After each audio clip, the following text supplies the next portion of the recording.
Hello everyone. ये जो खरा गरम हो मसला मसली तो टोटल खाइबा को इच्छा होनी।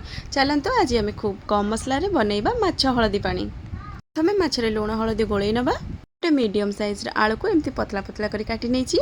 आ गोटे छोट बैगण को एमती छोट छोट खंड कर काटी नहीं। गोटे टमाटो आ दुई तीन टा कंचा लगा को काटी नवा। एबे पैन रे सरसों तेल देदेबा। सरसों तेलटा टिके गरम हो आसले से माछ देदेबा।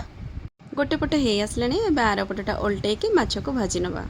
से बड़का तेल रे पंचु फुटण कंचा लंका किसी गोटा रसुण काटिक रखिथिबा पियाज को दे टिके भाजी नवा। काटिक रखिथिबा आलू बैगण टमाटो लुण हलदी 4 ରୁ 6टा भूसम पत्र ऐड करिबा। परिबा गुडा को टिके लाल लाल करके भाजी नवा। परिबा भाजी आसलानी एबे पानी ऐड करिबा। तरकारी टिके भले से फुटी आसले आमे भाजी के रखिथिबा माछ को दे किछि समय पय गोडै नवा।